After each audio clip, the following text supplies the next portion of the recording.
Hey guys, welcome back to the Pro Capital Show. This is Cory Proctor. We're talking about wisdom and wealth. I have Nicholas Rogers with me today, who is an awesome friend, has an amazing family, and a businessman. And so, guys, got great energy. So I'm excited to have you. So thanks for coming, Nick. Thank you. I appreciate you having me. But it's what I wanted to jump into is, if you mind, give everybody just like a quick snapshot of who you are, family, what you're into, what's going on, what's happening in life right now. Yeah, no, absolutely. So I'm married with twins, 20-year-old twins. My son goes to the University of Oklahoma, and my daughter is now transferring back to Texas State to finish up her degree, which was a little bit heart-wrenching for me. I was excited that she was back in town at UNT, but I want her to be happy, obviously. Been married to my beautiful wife, Jenny. We've been together since 2006. And we were married coming up on 13 years in September. So was in corporate world. I met my wife in healthcare staffing. So I've been a recruiter for almost 20 years. And then when the kids graduated, we moved out to Ponder, Texas on 5 acres and trying to get away a little bit more in the country. We're both from a small town, and found out quickly I didn't want to make that commute downtown to Dallas. She's a little bit more patient than I am. So we started a donut franchise last August called Donut Envy. We've got 3 territories here in the Metroplex, and during that time frame, I realized that it's not as much semi-absentee as I was hoping it would be. So I stepped away from my corporate role in January of this year and try to work with my GM a little bit to make it more efficient. And then I opened up my own staffing company in late March called GHI Staffing Solutions. Yeah, tell me what does GHI stand for? So it stands for grit, hustle, and integrity. Those are the 3 things that I feel like is kind of my mantra, and I know if I go with all 3 of those, I can't be beat for the most part. I can outwork people. Integrity is huge for me. I don't need to have 200 customers. I would much rather be a partner with 10 to 20 where I continually get their needs, and I'm just an extension of their of their brand. So that's my main focus. So that's awesome. I love it. Like, my favorite thing about you has always been your energy. Great energy, always upbeat, working for the next thing, like doing good things and taking care of your family. Like that's been the best ever. Yeah, I appreciate that. Well, okay. Talk about, and so you guys know I used you, and it was funny story about that, right? Is my last admin who was somebody else. Situation. His last day was the day we were here. It was the day we were here. we're meeting with you and Jenny in office, right? And then that admin who I had chewed out that morning about not giving a good effort and just being some lazy, not a good thing, handed in the resignation like right after your guys' meeting, right? And so it was funny. And so when I told you I needed help, and you're like, wait a minute, was that the day we came in? I'm like, yeah, it was. You immediately start laughing. I was laughing because we left here, and I was like, did you notice Cory's the gentleman that was in there? I was like, not really engaged. She's like, no, I didn't really notice. I was like, well, I did. So when you called, I was like, 100% will help. So, well, so what was funny about it is, so before that, I was to try to find to hire somebody, is for anybody who's owned a business, like, they know this is not easy, right? Which is why you have an industry that you do. But I'm anybody who's gone through hiring somebody, you go through the standards, the LinkedIn, the Indeeds, Facebook, or just your own network, which, hey, can produce some things, which is no doubt. But it is a lot of work and a lot of time to be able to do that, especially if you own the business and try to find somebody good and worth their salt. And what was funny about you is you're like, when you're ready to rock, like, call me. I'm gonna let the dog out of the cage. No, but when I just remember, we're like, me, and I'm sure a lot of other business owners at the time, they didn't want to make the spend. Like, they're like, 100%. I can find it. I can find it on LinkedIn. I can find it through my own part. I know a lot of good people, which you may find that person like that, but it still takes a lot of your own grunt work and time and commitment away from other facets of the business that you want to do, right? To go find that person. Well, I'm like, okay, I was kind of at a point when I'm sure you probably see a lot where you're like, fine, I'm tired of looking, and I'll just make the spend and concede. And I did that, but when I did that was all right, got a profile of what I was looking for, and immediately brought a higher quality person or a group of people to come interview.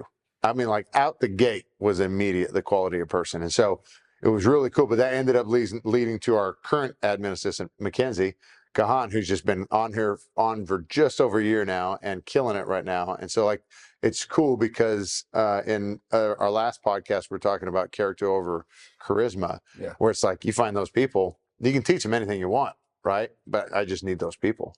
Yeah, I mean, I think that that's always the big thing is the spend, right? It's when price comes up, then I have to kind of change the narrative or the value impact, right? Because you can go out there and you could have meetings, you can sign new clients up, and all of that is money lost or time lost if you're out doing the same thing that you're talking about. We all use LinkedIn, we all use our networks, we all use Indeed, ZipRecruiter, whatever it may be, but we still have to filter through a lot of that. So price comes up a lot, and you just got to show where the value is. How much if you had a good admin, when Mackenzie came in, how much did she take off of your plate to go out there? Hopefully it's 5-10x, more so that then you're going through and looking and weeding through these resumes. And that's what I was talking about mainly about the relationship with my clients.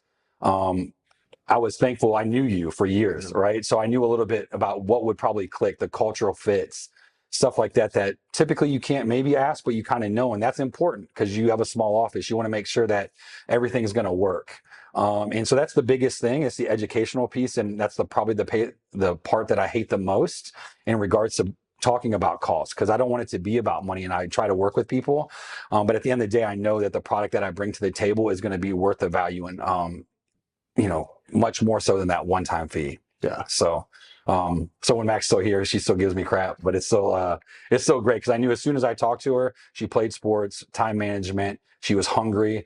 I know she'd pick up the ball and run, and that's the kind of person that you needed. So I knew, while I didn't care who you picked, I knew when I saw her and I spoke to her, I was like, it's going to be a good match, and it worked out. So it was great. Heck yeah. Well, and you got to sell the company and the boss a little bit too, right? 100%. How does that go for when, you might have a good candidate for any job. How are you trying to position the boss? Are you just as best as you can, just trying to make a match with the company, or what are you looking for? We all have our wish lists, and it's also like, when do you need this person to start? And, I'm primarily have been in healthcare. So if there's a radiologist that is needed, right, and there's no other radiologist, so you don't just lose money within that division, you lose it in multiple floors, right? Because if you can't get a radiologist to read a scan, right, they no longer can get their surgery done there, right? So they got to go to different, obviously things have changed. There's teleradiology and stuff like that, but one piece missing can affect a lot of different areas. So that's the piece that I always try to show them, like, where's your pain points? Yeah. How do we create this? And what is a must and what is a nice to have? So everybody like you said, everybody will have that time where they're like, I've spent too much time on this myself and I'm losing business elsewhere, focusing on something that is more of my niche. That's not your niche. You're not a recruiter. You could surely find somebody, but it's going to take time. And so trying to show that value is where it eventually gets it. Yeah. So there's a good book called Who Not How. Mm-hmm. If you ever know that book from Dan Sullivan from Strategic Coach, which I never took that program, but that book came recommended from a mentor of mine. And it was totally about the premise of who, not how. Like, we all ask a good question if you're taking on any sort of responsibility for yourself in your business or life. You ask, how can I fix this problem? Right? And when you have a problem, it's how can I fix it? Which is a good question to ask, but the problem with that is, if you ask how I can fix this problem, it means I got to learn what the fix might be. I got to implement it, and then ultimately I got to teach it.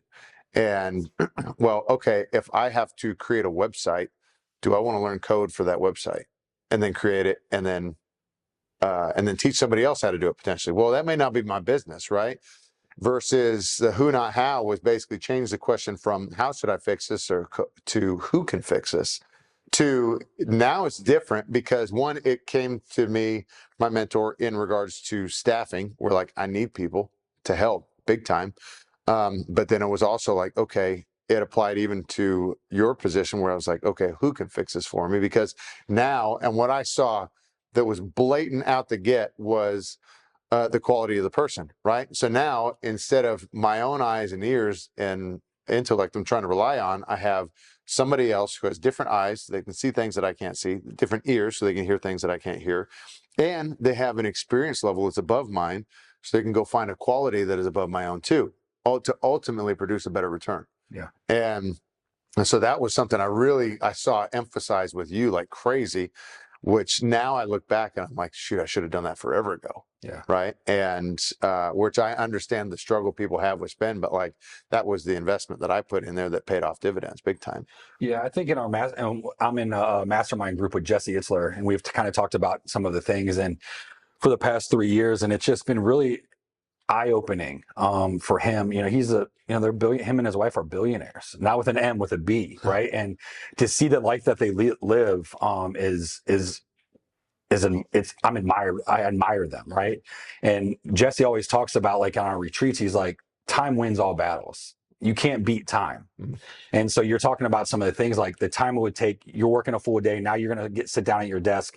You're missing time with your wife, your kids to review resumes, which is you could give somebody else that put that on their plate, right? Yeah. So you can go spend time with your family because time is limited, and his wife, Sarah, she created the company Spanx. Yeah. So everybody knows what that is. Sarah Blakely. Yeah. And she sat down and talked with us one night after dinner, and it was funny.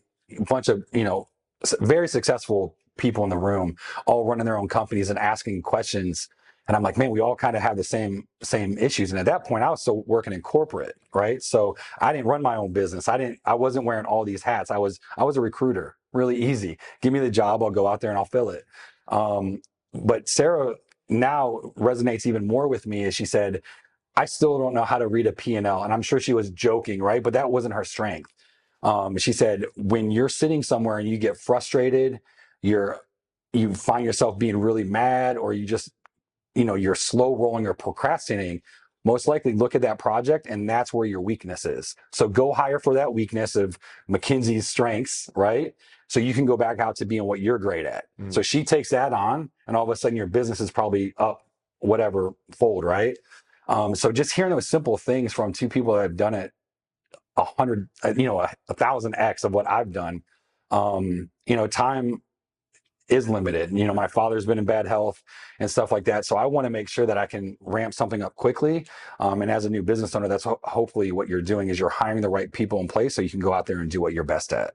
Yeah. So that's good. So we got a lot of people we work with, and this is the whole point of the show. I love hearing about the wisdom, right? Like what's the next step? What's the next step? Like what were big milestones? And a common one that we hear a lot is like if somebody's a new business owner, hire an assistant, then they hire a marketing person, and then they build from there. Like try to find more team members, whatever that looks like for each one of the businesses. But it was like that was kind of the baby steps in hiring to do that. But you don't even realize that, like, okay, maybe if it's not an internal hire, there's still a contract hire, like is what you helped me out, right? As I'm like, well, I hired you. That's a different type of hire than just internally. And what I have in office right now is my hire is actually a lot broader and a lot bigger than I think in my own head. It's because I got to find somebody to help me out. Yeah, and that's sometimes a small businesses, like you said, worries about the spend, but you don't have an internal recruiter. So if you had an internal recruiter in-house, that would cost way more than it would for that one or maybe 2-3 placements a year that you would make. You're still under what you would pay for an actual recruiter to be in-house. So there's a lot of things that you can do to get around. And like I said, as a new business owner myself, I'm still doing everything. Back office, front, I'm doing everything from sales to development and to recruiting, and then also sending out invoices and trying to collect those invoices.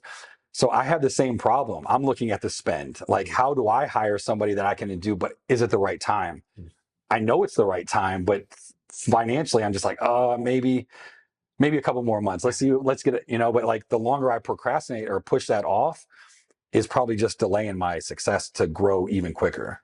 That's I hear those. I've heard several of those stories where I want to say it was Keller Williams is a realtor realty brokerage, right? And one of the partners had started out early, and they had noticed they would go to these realtor conferences, and the larger realtors that they would speak to was the only thing they noticed was they all had assistants. And they were like, and I hear this story often in a lot of different areas, was I didn't know how I was going to pay him the next week, but I hired an assistant. Yeah. Or I gave him my pay. And so not knowing, scared to death how I was going to cover their bill or their salary or their make this next week in order for them to help. But that helped them alleviate so much time that they were able to go execute in the behaviors that produced the revenue. 100%. And so, yeah, no, and, I mean, I'm thinking about it all the time. I'm like, man, if I could have somebody do this, just simple things, even just managing my inbox. yeah, Something that simple, it seems like it. But like, with all the jobs that we have open and stuff like that, I'm filtering as much as I possibly can, but that takes hours to be able to to be able to allow somebody to do just that. If I can make one placement, I would pay for 4 or 5 months of that position. yeah. And I still, personally, this is my business and I'm still not doing it. Right. So I think that's why it's not hard for me when people say no to me at first. Yeah. I tell them I'm here. If it gets in the situation like it did for you, and you're like, I got it. And then you finally call back and you're like, man, I don't got it. I need help. Like I've got all these resumes. I don't have the time to get through. I've got these meetings, these conferences, these speaking engagements. They're in my inbox, but I'm not going to get to them. Yeah. And when I do get to them, a good candidate's what? Going to be gone. Yeah. Right. And so that's, time kills all deals too. Right. And that's the biggest thing. That's another educational piece for me when I'm talking to my clients. When can you get if I submit a resume to you, how quickly can you interview? When are you looking at, what's the process? Because communication is key for me to make sure that the candidate understands, hey, we get you presented over within 24 to 48 hours. I'll know whether or not they want to set up an interview. And the whole process shouldn't take more than a week. What other irons do you have in the fire? Right. And so I can tell that to the client, because it's also a selling sign to me, like, hey, Cory's great. He's also interviewing at 2 other places. If you slow roll this, Cory's not going to be available. Yeah. Right. And that's a frustrating piece on my part because they don't always listen. And there's also a lot of times when there's panel interviews, they can't schedule as quickly, but they understand that because I put that on the front end saying, here's the best way to move and it's going to be fast. So that's good. Well, see, do this. Because like we're in a tight, there's lots of factors in this job market, right? There's a tight job market. We've had some of the lowest employment we've ever had in our history and lots of reasons for that. But there's 2 big things that sticks out to me that I hear a lot. One, okay, if I'm an employer, how do I find, or what are the, I guess, how do we go find good people, right? And even in your process, how do I narrow that down for you, like a guy in your position? And then 2, how do we set up our kids to be in the best possible role to be a good candidate? And it could, because with all the people that I looked at were pretty poor for myself. And then you stepped a level of candidate up. And even then we had several that we went through there. I was like, no, right? Which you were like, thank you, because that helped narrow it down even further, which was awesome. And I still remember the big curly hair flow guy, which was pretty funny, and the yellow glasses. He was really good, but he was a little too much. I thought he was a little too much, but I was like, he answered the questions great. But anyways, I figured that would be a little different, especially when you open the front door. Well, so speak to those. If I guess whatever comes to the top of your head about those situations, like, okay, me as a business owner trying to find good people, what the heck am I even the next step for me to do? And then also, if I'm trying to lay a track, if I'm either trying to find a job or make sure my kids are in a position to be good character for that job. Yeah, I'll start with the kids because, obviously my kids are going in their junior year in college. And, I'm from a pretty humble beginning. Both my parents were factory workers. So their network it's not what you know, it's who you know. So I always tell Hayden, he's in a fraternity, and I'm like, listen, I understand it's a good time right now for you, but also use it to network. You've got to expand your network from just this small group. I think the more people that you know, the better connected that you can get. So I've told him to create his own LinkedIn profile right now. Even though he's in college, he doesn't have much on there, but anything he does, if he's a social chair, just do anything you can, your volunteer activities, but be out there, be knowledgeable of what you want as well, right? Because so many kids nowadays are watching like these Instagram reels, are like, oh, all I got to do is get 5 VRBOs, I'm gonna be a millionaire and do whatever. Unfortunately, it's not like that, right? so just be well connected. I think, go to the meetings and the networking events at your school. Get to know the seniors that are leaving. Give them your information, because in 2 to 3 years they might be in a role or a company that you want to be at. I think that, and just being, there's so many things you can do as a kid, but it's hard because I think that they think it's a lot easier than it really is, and then they get in the market and they're like, I can't find anything. Because you can't just do this, right? You've got to be able to speak to some people. And I think that's a trait that will never go away. If you don't, unless you're a coder in IT, that's fine. But you're never going to be able to get in front of people if you don't know how to speak to them. In regards to, I think LinkedIn is a great tool for business owners. If it's small and they're trying to control the spend, they can reach out to people that potentially look great for their company, right? And they're passively looking. Everyone's looking. It'd be crazy to not look, right? Or to at least keep options open. So I think LinkedIn is a really good place to be able to find those passive candidates, because you don't want to find somebody on ZipRecruiter and Indeed, because then all of a sudden Mac's boss sees, why is Mackenzie resume online? Is she not happy with us? Then all of a sudden in the back of their mind, they're like, we need to replace Mackenzie because she's already looking. She's not loyal to us. So on LinkedIn, you can be a little bit more behind the scenes, kind of seeing what's out there, trying to touch base with the VP of a company that you're looking for. So as you do that, that still takes time, right? So reach out to someone like myself, and we'll take care of that for you. But I would definitely say LinkedIn to me is a great place to find the potential rock stars that haven't been connected to 1 million people or have their resume into 14 different opportunities. That's the worst, when you find somebody like Mackenzie that's great, and then you find out that she's already deep in the process with three other companies, and then they get an offer. We had that happen to us. Remember, we had an offer accepted. Literally, what was it? 2 hours later, not even. I'm like, hey, sorry. She literally just accepted the other role that she didn't think she was going to get an offer for. So I think personally, as a business owner, I would say look at LinkedIn first, because that's where you can find those passive candidates. Okay. That's good. A big thing that stuck out to me there was doing your, like, in all of that resonated with me, do your homework. 100%. We've been interviewing several advisors, and we've been thankful because the firm has just become more attractive to other people that want to our success stories and some different things that's going on. And so what's interesting though is all these people that want to interview and come on the firm. We always ask them, if you checked out the site, what did you find interesting? What did you talk about our founder story, the video that's on the site? You ask them all these questions, and they haven't done the research, and they haven't done anything. And it's funny because Mackenzie will text me, no, in the middle of the interview, and she actually scolded me in one of the last ones. She's like, why did you keep talking? She's a recruiter. She knows.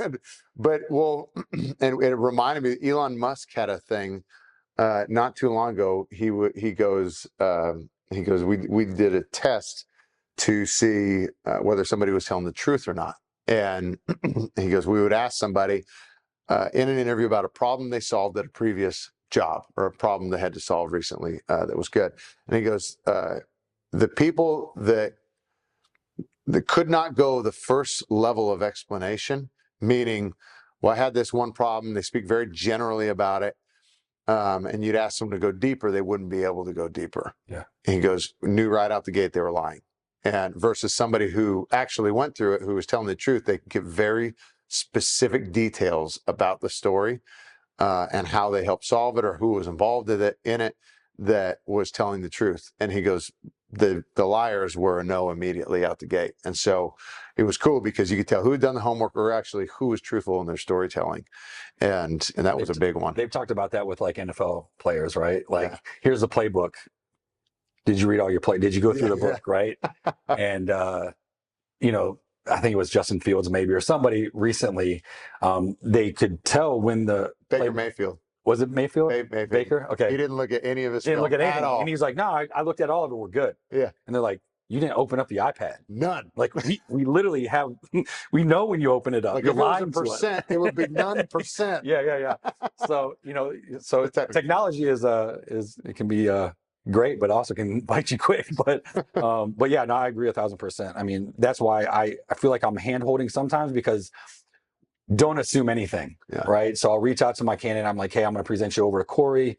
This is, here's his website. Please do some due diligence to look about what they're about. So when you get into that meeting, you're not just like, oh, you're the owner? Nice to meet you, right? They should know that.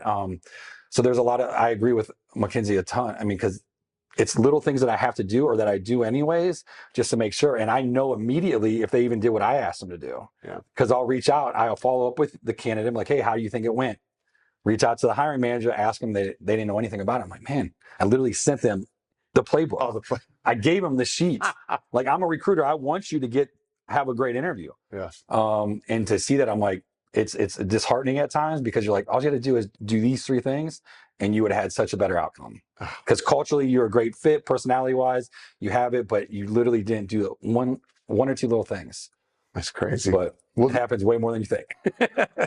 Well, look, hey, I'm super thankful for you to be on today, but do this.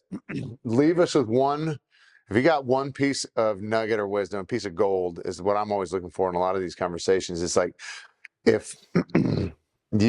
what is something that you're doing today that is a no-brainer that you wish you were doing 5 or 10 years ago?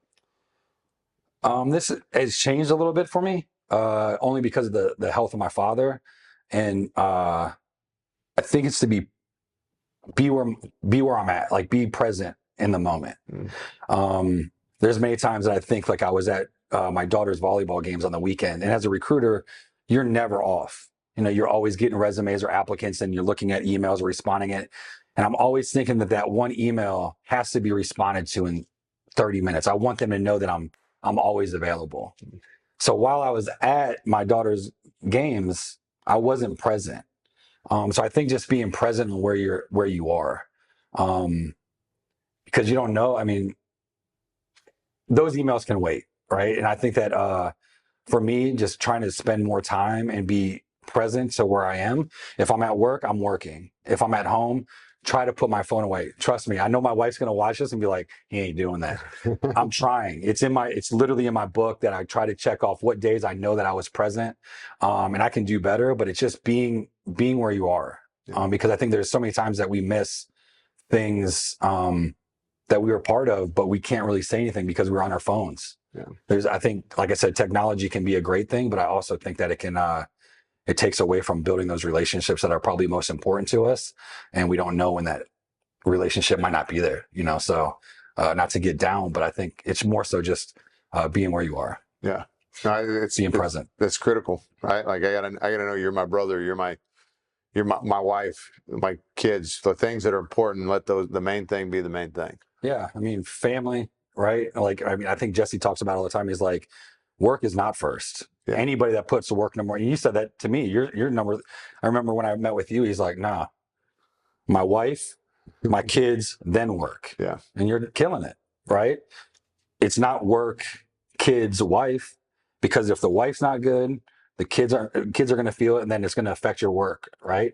So I think that if you have your priorities straight, I think it's so easy to say, but it's so hard to like follow through. But you've done a great job of that, and that's the reason why I honestly continue to come back to you as a mentor as well, because you live it.